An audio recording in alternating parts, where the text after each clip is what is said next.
Alhamdulillah Rabbil Alamin.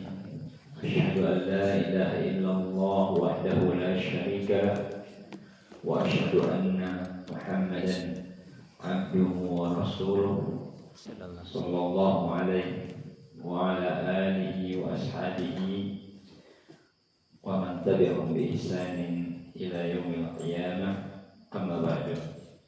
Ayo ikhwah wal akhwat, bapak-bapak, ibu-ibu, saudara-saudari yang semoga kita seluruhnya mendapatkan rahmat dari Allah Subhanahu wa taala. Alhamdulillah, kita bersyukur kesempatan yang baik ini Allah memudahkan kita untuk bisa hadir di majelis ilmu, yang dengan majelis ilmu ini kita berharap Allah mengampuni kesalahan kita, menguatkan iman kita, dan menjadikan kita menjadi orang-orang yang berada di atas petunjuk apa yang dibawa oleh Rasulullah SAW. Di kesempatan yang baik ini kita akan membahas sebuah kitab terkait dengan manhaj yang dikarang oleh Syekh Abdullah bin Shalih Al-Ubaylan, yaitu sebuah kitab yang berjudul Al-Isbah fi Bayani Manhajis Salaf fi Tarbiyah wal Islam. Itu penjelasan tentang manhaj salaf di dalam mendidik umat ini dan memperbaikinya. Dan kitab ini telah direkomendasikan oleh Syekh Shalih bin Fauzan Al-Fauzan, seorang ulama yang tidak asing lagi bagi kita, yang telah memberikan banyak bimbingan kepada umat Islam di saat ini. Alhamdulillah, di kesempatan yang lalu kita sudah membahas beberapa hal, yaitu tentang bagaimana yang pertama, kaidah yang pertama itu bahwa agama ini dibangun atas dua asal, ada dua pokok yang agung, yaitu ikhlas dan al-mutaba'ah lin Nabi sallallahu alaihi wasallam. Ini sudah kita bahas, dan yang selanjutnya alhamdulillah kita juga telah menjelaskan tentang kaidah bahwasanya masdar tasri' wa da'wah wal ibadah huwa sumber landasan syariat ini, dakwah dan ibadah ini, yaitu Al-Quran, sunnah yang sahih. Ini juga alhamdulillah kita sudah bahas. Dan berikutnya yang kaidah yang ketiga, anna ahlus sunnah, bahwasanya ahlus sunnah wal jamaah la yastaqilluna bi fahmil Quran anis sunnah. Ini kaidah yang penting, bahwasanya ahlus sunnah wal jamaah mereka tidak mencukupkan memahami Al-Quran saja,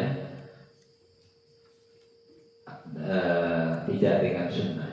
Maksudnya tidak mencukupkan Al-Quran saja, artinya tidak cukup hanya membaca Al-Quran, mempelajari Al-Quran, tapi tidak mempelajari sunnah. Tapi alhamdulillah, Ahlus Sunnah ini menggabungkan Al-Quran dan As-Sunnah di dalam menjadikan dasar, atau dijadikan dasar dalam berakidah dan beribadah.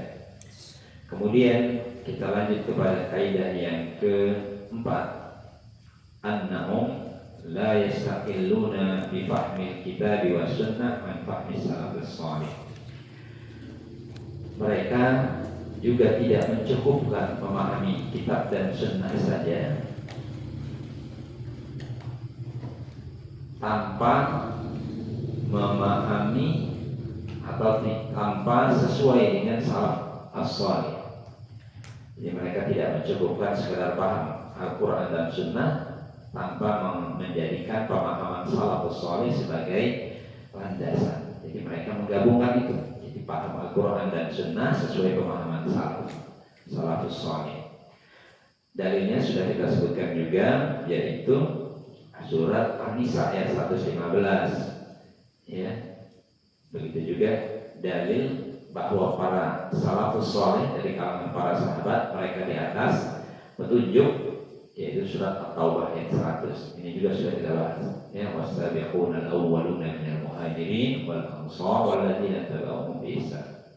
Dan orang-orang yang mereka mendahului atau pertama kali beriman setelah datangnya Rasul sallallahu alaihi wasallam menjadi rasul, minal muhajirin, dari golongan muhajirin, orang yang hijrah dari kota Makkah ke Madinah, wal ansar, dan orang-orang yang menolong mereka di kota Madinah, walladzina tabauhum bi ihsan, dan orang-orang yang mengikuti mereka dengan baik. Berarti syaratnya ya adalah mengikuti mereka yang sudah Allah puji sebagai orang yang pertama kali masuk Islam dari golongan muhajirin dan ansar. Apa pujian Allah? Radhiyallahu anhum wa radu'an. Keridhaan Allah untuk mereka dan mereka pun ridha terhadap Allah. Wa adda lahum jannatin tajri tahtaha al-anhar, dan Allah menyediakan bagi mereka surga yang di bawahnya mengalir sungai-sungai. Dzalika fawzul 'azim. Itu adalah kemenangan yang agung. Berarti apa? Enggak mungkin Allah menjanjikan atau menyediakan surga yang penuh dengan kenikmatan kepada orang yang menyimpang akidahnya, mustahil. Atau kepada orang yang malas ibadah, atau kepada orang yang akhlaknya buruk, nggak mungkin. Bahkan Allah menyebutkan dalam ayat ini atau ayat 100, Allah meridai mereka, dan tidak mungkin Allah meridai mereka kecuali ketika mereka berada di atas petunjuk Allah Subhanahu wa taala dan mengikuti petunjuk Nabi Muhammad SAW. Ini alasan, ya, alasan kenapa kita tidak membatasi paham Al-Quran dan Sunnah sesuai dengan pemahaman pribadi kita tanpa mengikutkan ya pemahaman salafus shalih di dalam memahami dan mengamalkan Al-Quran dan juga hadis-hadis Nabi SAW. Saya ulangi, dalilnya surah apa tadi?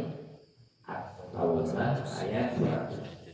Begitu juga surat An-Nisa 115 yang menunjukkan bahwa siapa saja yang berpaling dari jalan yang orang-orang beriman, Allah akan masukkan dia ke dalam neraka jahanam. Kenapa? Karena orang yang beriman ini sudah mengikuti Rasul SAW dan tidak ada yang lain yang beriman di masa Nabi SAW. Siapa? Para sahabat Nabi SAW. Ya, itu juga bisa lain. Dan tentang perpecahan umat ini berpecah belah ya dalam masalah akidahnya, ya. Nabi menceritakan bahwa umat akan ada Bani Israel itu berpecah menjadi 72 golongan. Wa tastariqu ummati ala salasati, dan berpecah umatku ini menjadi 73 golongan, kulluhum finnar illa wahidah. Mereka semua ya berada dalam neraka, maksudnya diancam dengan neraka ya karena ada penyimpangan dalam masalah akidah. Kemudian kecuali satu. Siapa mereka? Ketika para sahabat bertanya, man hiya ya Rasulullah, siapa kelompok yang satu itu? Nabi nggak bilang orang Arab, orang Yaman, orang Irak, enggak. Ya. Nabi SAW menyebutkan saja cirinya. Karena orang yang memiliki ciri ini hidup ada pada zaman Nabi, dan kalau ada yang mengikutinya di zaman-zaman setelah beliau wafat SAW. Gitu. Maka kata Nabi, ma ana alaihi wassalam, siapa saja yang dia berada seperti aku di atas sunnah, ya, di atas petunjuk wahyu dari Allah Subhanahu wa taala, wa sahabi, dan siapa yang berada di atas jalannya para sahabatku. Sudah, ya. Dan ini riwayat Tirmizi, hadisnya sahih. Diriwayatkan oleh Tirmizi, hadis nomor 2640, Ahmad hadis nomor 332, Abu Daud dan yang lainnya.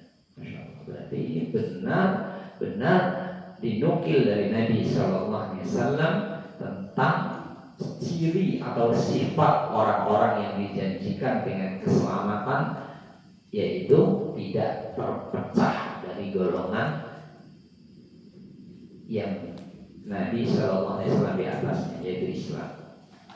Jadi kita nggak perlu lagi apa apa namanya, mengatakan membanggakan kabilah ini kan, membanggakan orang Arab. Ya. Orang Arab kalau nggak beriman masuk mana? Abu Jahal orang Arab, bahasa Arabnya ya bagus. Tepatnya di mana? Di neraka. Abu Lahab juga ya. Berarti yang menjadi patokan itu bukan dari mana dia berasal, bukan bangsa apa. Ya, walaupun dia pamannya Nabi nggak beriman, dia nggak masuk surga. Ya walaupun dia tinggal dari negeri Mekah dan Madinah, mungkin dia nggak sampai, belum pernah dalam hidupnya sampai ke kota Mekah dan Madinah. Kalau dia berada di atas petunjuk Rasul Sallallahu Alaihi Wasallam, dia termasuk orang yang dijanjikan keselamatan dunia dan akhirat.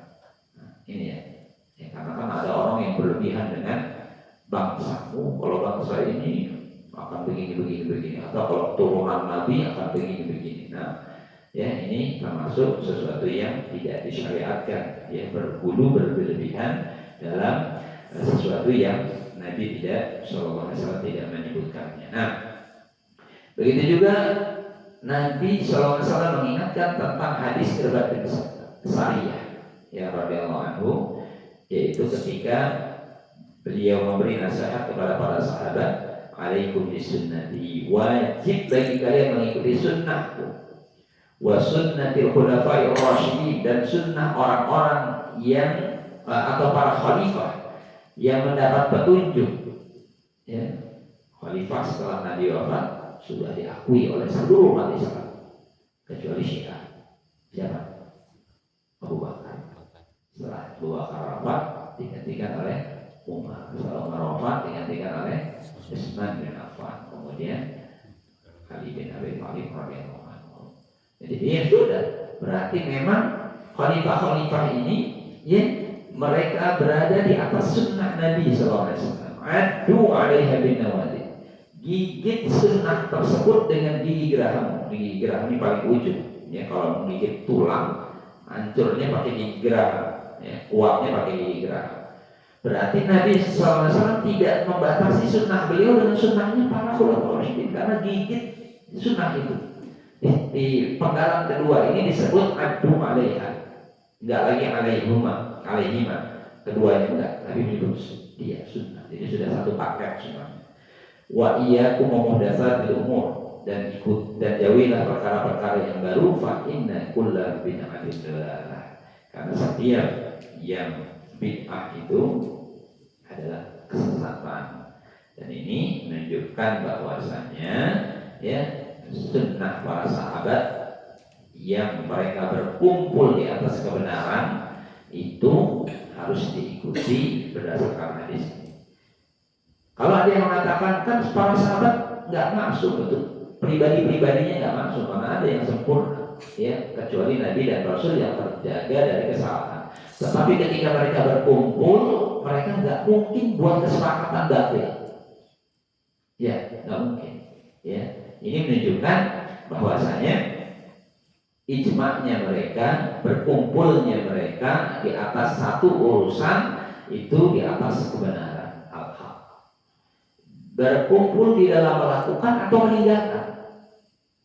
Misalnya mereka sudah satu pun para sahabat tidak ada yang merayakan hari Valentine. Berarti hari Valentine ada.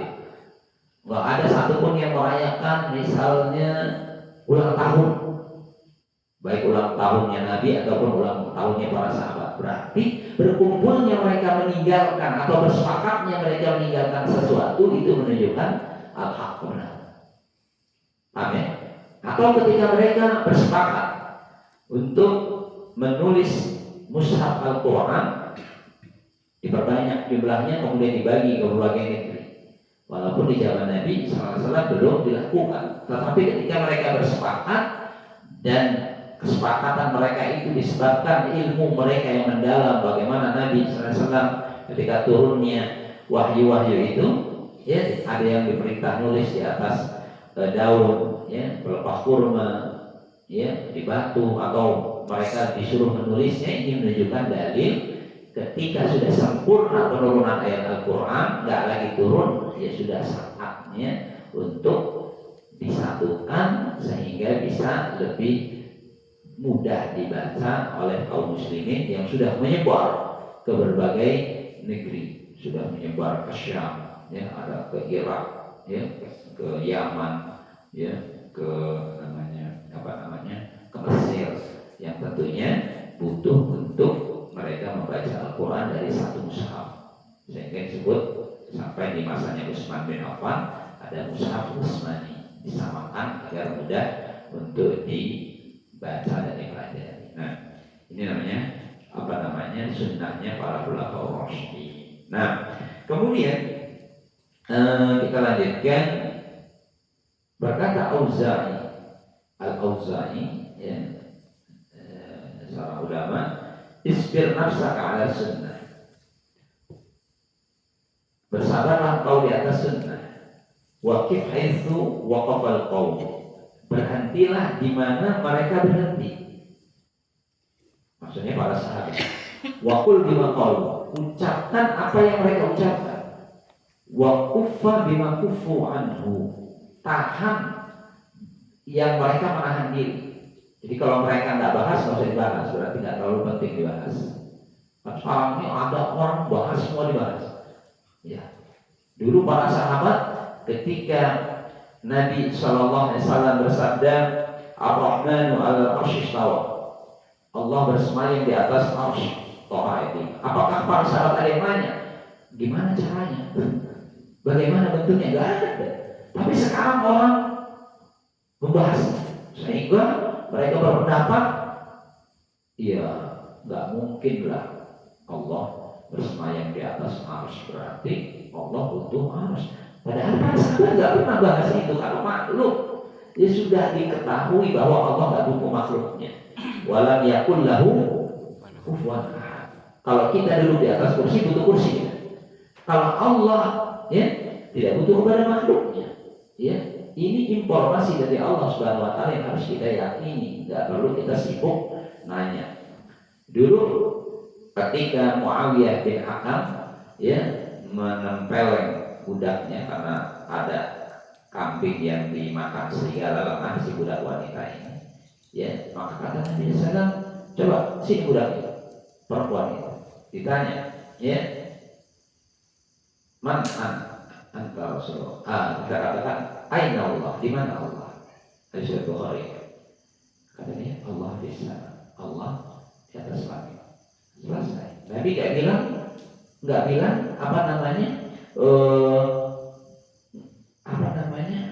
sampai budak saja ngerti. Ini menunjukkan bahwa para sahabat mengajarkan kepada budak-budaknya, karena budak nggak mungkin hadir di taklim seperti tahun kumpul semua ini di Masjid Nabawi. Budak tetap kerja, tapi dari mana sih budak bisa tahu kalau jawabannya itu? Mana katanya? Antara Rasulullah SAW. Kata Nabi SAW, "Iktikha fa innaha mu'minah." Bebasin budak ini, karena sesungguhnya dia seorang mukmin yang benar. Coba kalau jawabannya lain selain itu, kira-kira dibebasin nggak? Waduh, ini belum layak, ini bebas. Dah terusin, ya, lanjutkan, ya, jangan dibebasin dulu, ajarkan. Ini menunjukkan bahwasanya memang ilmu itu tersebar di masa Nabi, di kalangan para sahabat, ya, menunjukkan bahwa memang para sahabat mengimani 100% totalitas di dalam apa saja dalam datang dari Nabi SAW. Wasluk sabila salafika shalih, tempuh jalan salafmu yang shalih. Fa innahu yas'uka ma wasa'u, karena itu akan membuatmu cukup sebagaimana telah membuat cukup mereka. Jadi seperti itu, ya. Begitu juga lihat ada ucapan Abdullah bin Umar tentang radhiyallahu anhu tentang Khawarij. Siapa Khawarij itu? Khawarij itu yang mereka suka membahas atau menyampaikan sesuatu yang nggak pernah para sahabat juga mengucapkan itu, ya. Maka kata Abdullah bin Umar radhiyallahu anhu, al-khawarij syarrul khalqi, khawarij itu seburuk-buruknya makhluk indallah, di sisi Allah. Intalaqu ila ayatin nuzilat fil kuffar, mereka berpendapat kepada ayat-ayat yang ayat itu turunnya untuk orang kafir sebenarnya. Fayaj'aluha fil mu'minin. Mereka menjadikannya itu untuk orang-orang yang beriman. Jadi ayat yang mestinya ditujukan ke orang kafir ditujukan kepada orang beriman. Maka dikatakan sejelek-jeleknya makhluk ini orang. Padahal Nabi SAW menceritakan kalau engkau melihat sholat mereka, kau akan meremehkan sholat kalian. Karena mereka kalau sholat bukan main, berani seriusnya sampai mereka itu matanya cekung-cekung, kurus-kurus, ya karena terlalu lamanya sholat malam, ya siangnya puasa, tapi disebut sejelek-jeleknya makhluk. Apa sebabnya? Karena salah di dalam memahami ayat Al-Quran atau memahami wahyu atau akidahnya menyimpang dari akidah Rasulullah SAW. Maka ini penting. Jadi jangan kita semangatnya ibadah tapi gak diiringi semangat menuntut ilmu yang hak, ilmu yang benar sesuai pemahaman yang benar. Nah, dan ada ucapan beliau juga, ya, wa inna salafa kanu a'zamu uqulan. Karena sesungguhnya salaf itu akalnya ya lebih besar, maksudnya lebih bagus dari kalian. Wa aktsaru fuhuman, lebih paham banyak. Wa ahadda adhanan, dan lebih cerdas otaknya. Ya wa alqaf idrakan, lebih mengenai sasaran belajarnya, belajar langsung dari Nabi SAW. Sebagaimana ucapan Abdullah bin Mas'ud radhiyallahu anhu. Jadi dia nukil ucapan Abdullah bin Mas'ud, seorang sahabat Nabi SAW. Man kana minkum mustanna, kalau kalian ada yang sedang menempuh sunnah, menempuh jalan, falyastanna biman qad mata, maka hendaklah dia menempuh jalan orang yang sudah meninggal. Orang yang sudah meninggal, karena dia enggak hidup lagi.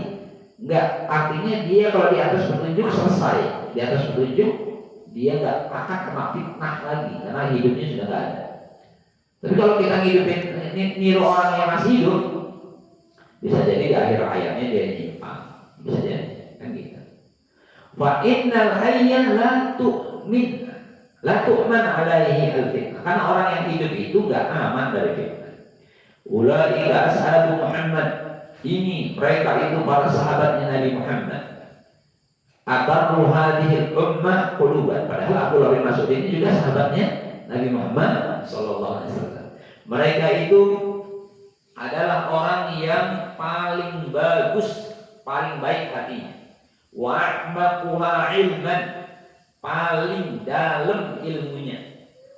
Ilmunya dalam, enggak cetek, maksudnya enggak sekedar bahas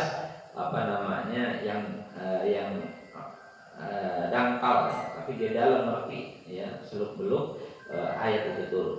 Wa aqalluha takallufan, dia sangat sedikit membebani diri, artinya mereka itu enggak sibuk-sibuk ngamalkan sesuatu padahal enggak ada dalilnya, makanya aqalluha takallufan.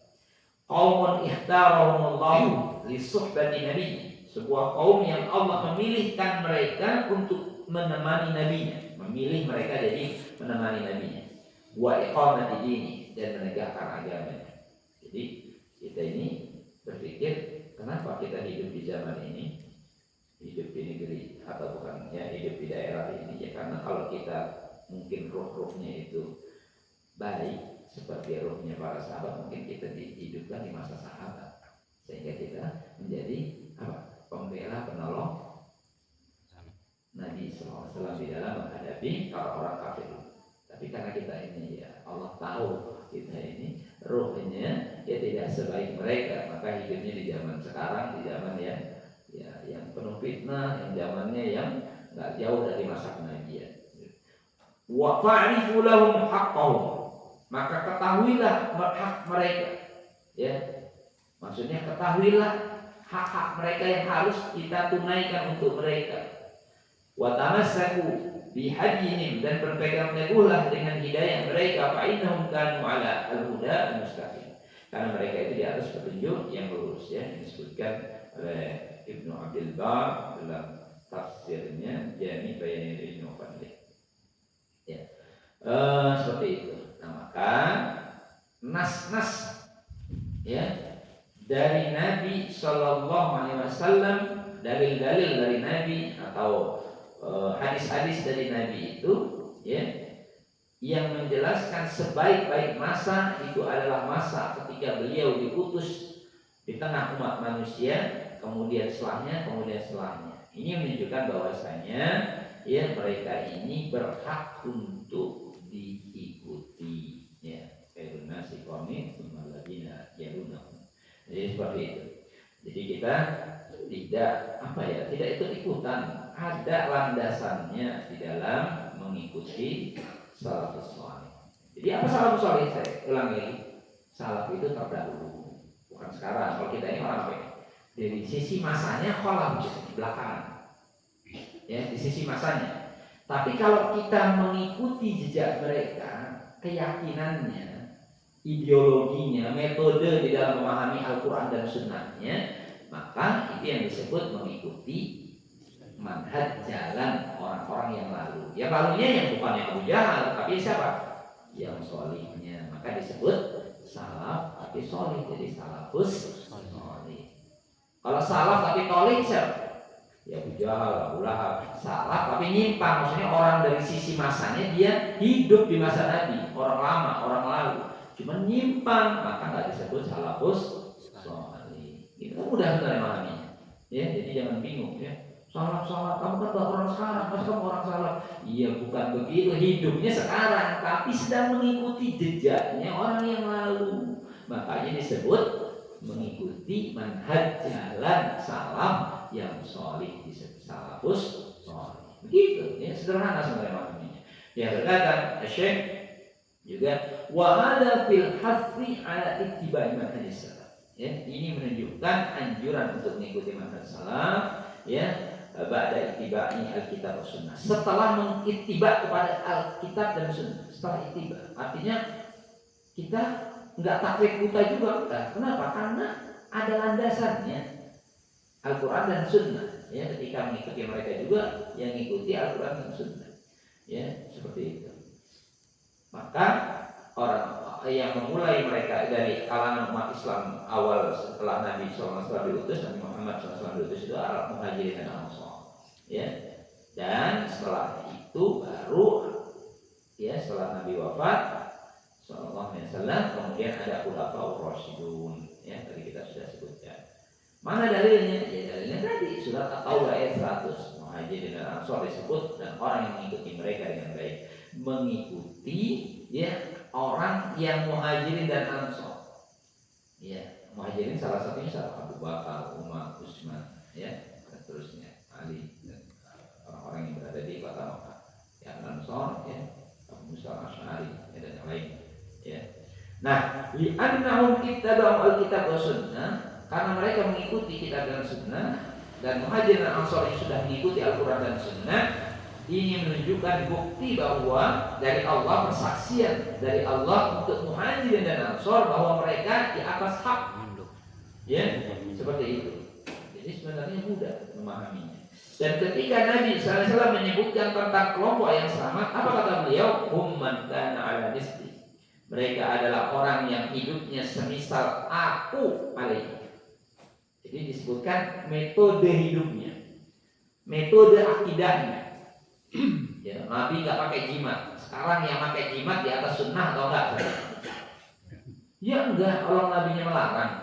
Ya, man ta'allaqa tamimatan faqad asyraka. Siapa yang gantungkan tamimah maka dia musyrik. Maka ketika ada orang pakai jimat, berarti ngikutin salaf atau bukan? Salaf salih. Ya enggak. Ya, seperti itu.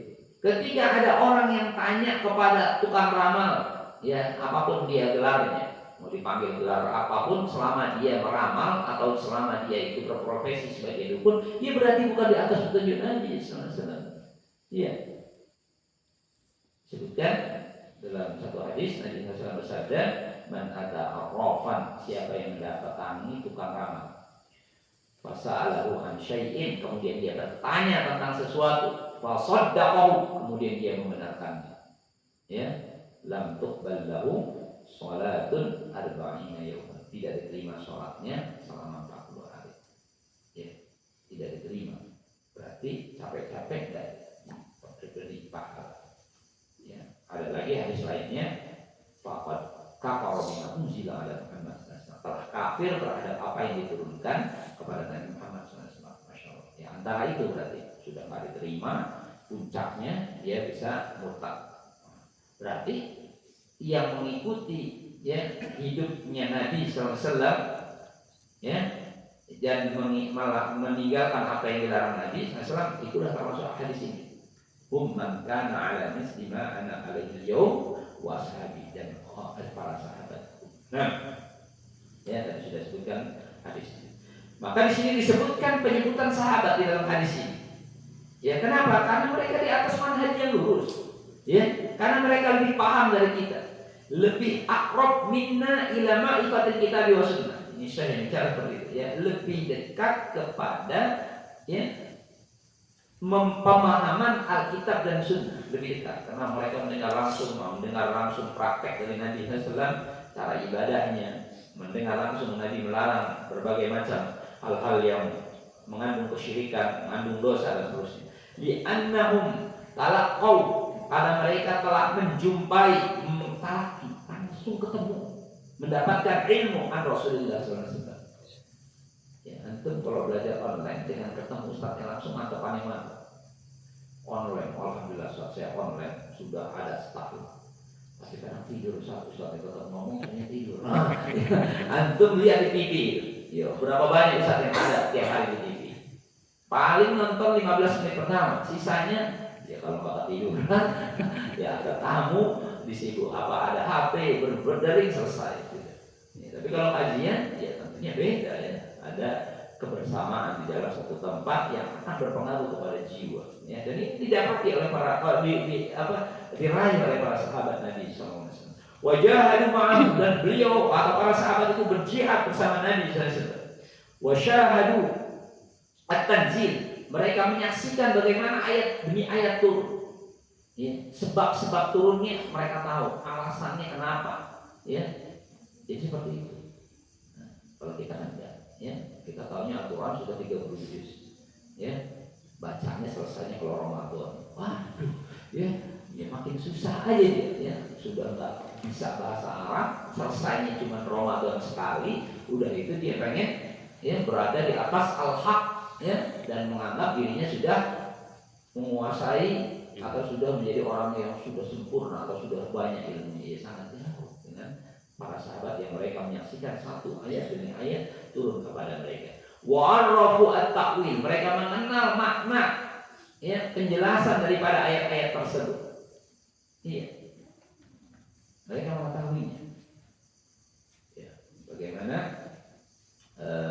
para sahabat itu ketika mereka tidak tahu, mereka langsung tanya kepada Nabi Sallallahu Alaihi Wasallam. Jadi mereka ketika bingung, mereka bertanya langsung dan ada jawabannya dari Nabi Sallallahu Alaihi Wasallam. Wahum a'lamu minna, dan mereka lebih mengerti dari kita. Wa aqrabu ila al-haqqi was-shawab, dan mereka lebih dekat kepada kebenaran dan ketepatan fil jumlah secara umum. Wa in kanat al-ismah laisa fi kulli wahidin minhum, walaupun kemaksuman ya enggak mungkin ada di setiap mereka, karena maksum khusus milik Nabi dan Rasul. Tapi kalau beliau salah, ada yang ingatkan para sahabat yang lainnya. Ya, nggak ada satupun mereka berpendapat menyimpang. Kalaupun ada yang ya keliru dalam satu pendapat, itu bukan karena kesengajaan, dan ada yang mengingatkan atau ada yang lainnya yang meluruskan seperti itu. Ya.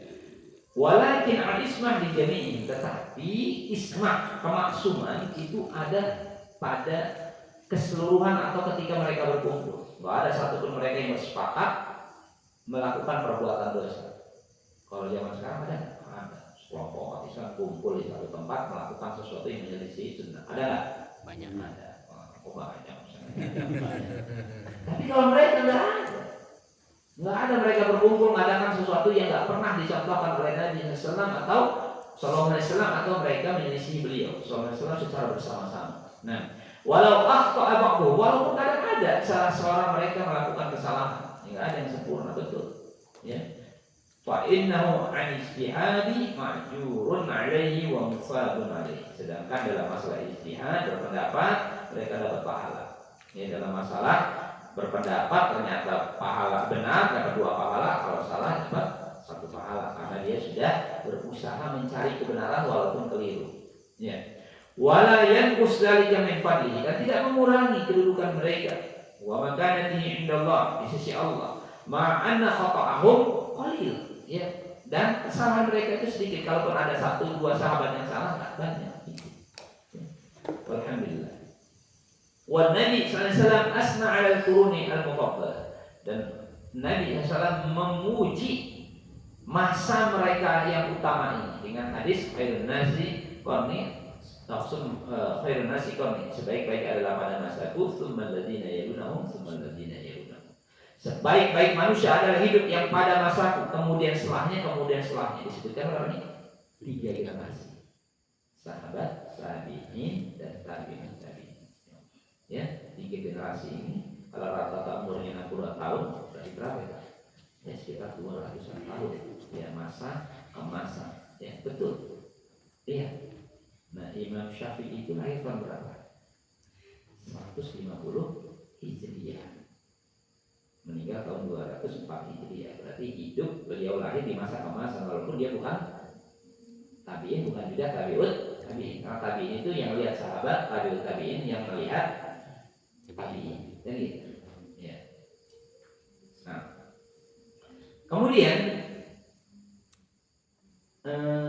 kita lanjutkan terkait dengan ini. Ya, jadi sudah, ya insya Allah cukup ya untuk memahami ini.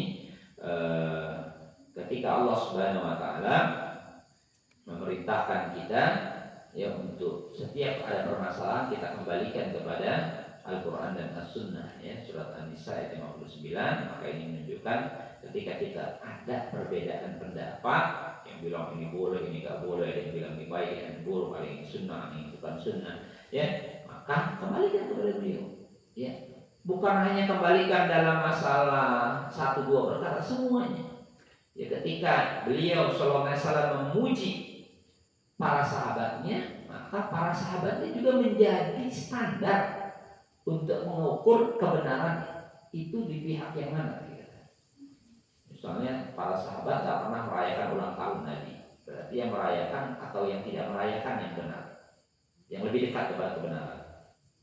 Yang tidak merayakan lah, ya kenapa? Ya karena para sahabat tidak merayakan. Dan Nabi memerintahkan kita, wa'alaikum bisunnati wa sunnatil khulafa'ir rasyidin al-mahdiyyin. Ya. Maka adalah ketika terjadi perselisihan, nah yaikum fasayara khilafan katsiran fa'alaikum bisunnati. Maka adalah kalian mengikuti sunnahku ketika terjadi banyak perselisihan itu, khilafan katsiran wa sunnatil khulafa'ir rasyidin, dan mengikuti sunnah para sahabat, para khalifah yang mendapat petunjuk. Nah, apabila paham insyaallah ya. Kemudian bagaimana Ustaz? Kok ngajarkan taklid? Tidak, taklid itu kan kalau nggak ada landasan dalil, maka itu disebut taklid ada, taklid buta. Sedangkan mengikuti itu tugas kita, mengikuti orang-orang yang telah mendapatkan kemuliaan. Iya. Antum mengikuti orang tua antum, ikuti. Ketika orang tuanya di atas al-haq, mengajarkan yang baik-baik, mengajarkan sholat, mengajarkan puasa, mengajarkan baca Al-Quran. Ya, sedangkan orang tua biasanya nggak pengen kalau dia buruk minta diikuti, enggak kan gitu. Nah, seperti itu. Nah, kita taklid, tapi taklidnya kita kepada orang tua nyuruh sholat, nyuruh puasa, oh ternyata ada landasannya, berarti itu bukan taklid namanya. Sebenarnya kita sedang diberi ilmu yang benar oleh orang tua kita. Ketika ada perintah orang tua yang ternyata kok bertentangan dengan yang dibawa oleh Nabi SAW, misalnya ngajarkan suruh pakai jimat, ternyata nggak ada, berarti kita nggak boleh taklid dong. Kita wajib mengikuti Rasulullah Sallallahu Alaihi Wasallam. Ya, karena orang tua kita juga nggak sempurna, ya. Sebagaimana kita nggak sempurna, mungkin orang tua kita juga belum nyampe ilmunya kepada mereka. Seperti itu. Nah, kemudian lihat bagaimana Nabi Yusuf juga mengikuti bapaknya. Ketika bapaknya di atas al-haq. Siapa bapaknya Nabi Yusuf? Nabi Yakub. Nabi Yakub bapaknya siapa? Enggak, dia punya bapak siapa Nabi Yakub? Nabi Ishak. Nabi Ishak punya bapak siapa namanya? Nabi Ibrahim. Lihat kata Nabi Yusuf. Wattaba'tu millata abai, dan aku mengikuti millah ajarannya bapak-bapakku. Ya, siapa mereka? Ibrahim, wa Ismail, wa Ishaq, wa Yaqub.